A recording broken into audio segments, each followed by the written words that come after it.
নমস্কাৰ, এই মুহূৰ্তত আহি পৰিছে অসমৰ লগতে ভাৰতৰ বিভিন্ন প্ৰান্তৰ পৰা আজিৰ দিনটোৰ কেইবাটাও গুৰুত্বপূৰ্ণ খবৰ দিব বিচাৰিছোঁ। প্ৰথমটো ব্ৰেকিং নিউজ। ক্ৰমাৎ ভয়ংকৰ হৈ পৰিছে অসম মেঘালয়ৰ পৰিস্থিতি। মেঘালয়ত আজি পুৱাও ভয়ংকৰ আক্ৰমণ অসমৰ কেইবাখনো বাহনত। আক্ৰমণৰ পৰা প্ৰাণ ৰক্ষা কৰি অসম পালেহি ট্ৰাকসহ চালক। শ্বিলং বাইপাছৰ সমীপতে নম্বৰ প্লেটবিহীন বাহনৰ দুৰ্বৃত্তই আক্ৰমণ কৰিছে অসমৰ বাহনক। মুখত কলা কাপোৰ মেৰিয়াই অসমৰ ট্ৰাকত শিলগুটি নিক্ষেপ কৰিছে দুৰ্বৃত্তই।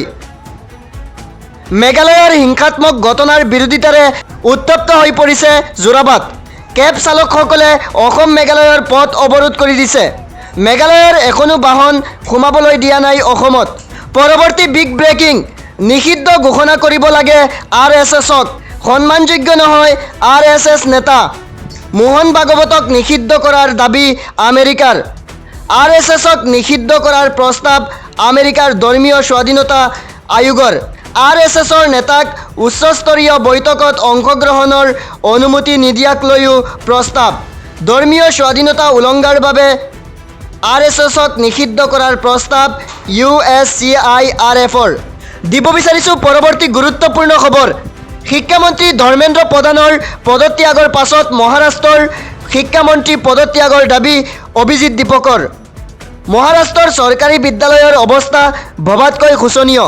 মন্ত্ৰীৰ পোহনীয়া কুকুৰে ইয়াতকৈ ভাল সুবিধা লাভ কৰে, অথচ মহাৰাষ্ট্ৰৰ চৰকাৰী স্কুলত পঢ়া ছাত্ৰ ছাত্ৰীক সকলো সুবিধাৰ পৰা বঞ্চিত কৰি অহা হৈছে।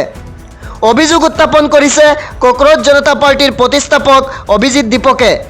অভিজিৎ দীপকে কৈছে, চৰকাৰী বিদ্যালয়ত গুৰুত্ব নিদি নিজৰ ল'ৰা ছোৱালীক কেনেকৈ বিদেশত পঢ়াব পাৰে সেই চিন্তাত ব্যস্ত বিজেপি নেতা মন্ত্ৰীসকল।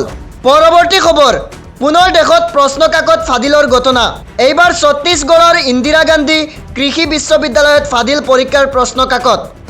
পৰীক্ষাৰ পূৰ্বে হোৱাটছআপত বিয়পি পৰিছিল প্ৰশ্নকাকত। হোৱাটছআপত শ্বেয়াৰ হোৱা প্ৰশ্নৰ সৈতে 70% মিল আছিল প্ৰকৃত প্ৰশ্নকাকতৰ প্ৰশ্ন।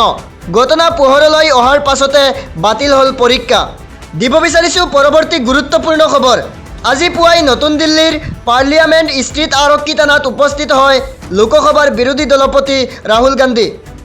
20 জুলাইত যন্তৰ মন্তৰৰ প্ৰতিবাদৰ সময়ত পেলেট গানত আহত হোৱা 19 বছৰীয়া ছাত্ৰ চাহিল লাছুবৰ সৈতে থানাত উপস্থিত হৈ ঘটনা সন্দৰ্ভত অভিযোগ দাখিল কৰে কংগ্ৰেছ নেতাগৰাকীয়ে।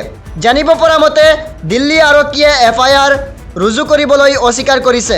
ইয়াৰ পিছতে ৰাহুল গান্ধীয়ে এজাহাৰ পঞ্জীয়ন নকৰালৈকে থানাৰ পৰা নোলোৱাৰ স্থিতি গ্ৰহণ কৰিছে। লগতে ছাত্ৰসকলৰ ওপৰত আৰক্ষীৰ ব্যৱস্থা আৰু পেলেট গান ব্যৱহাৰৰ অভিযোগৰ তদন্ত কৰি দোষীৰ বিৰুদ্ধে ব্যৱস্থা গ্ৰহণৰ দাবী জনাইছে কংগ্ৰেছ নেতাগৰাকীয়ে। পৰৱৰ্তী খবৰ। কাছাৰত প্ৰায় 2 কোটি টকাৰ নিচাযুক্ত সামগ্ৰী জব্দ। উদাৰবন্দৰ গোসাইপুৰত চলিছিল আৰক্ষীৰ অভিযান। নিচাযুক্ত সামগ্ৰীসহ আৰক্ষীৰ জালত সুহুদ আহমেদ লস্কৰ। জব্দ কৰে 15,900 বটল কফ চিৰাপ আৰু লগতে 2,600টাকৈ কেপচুল।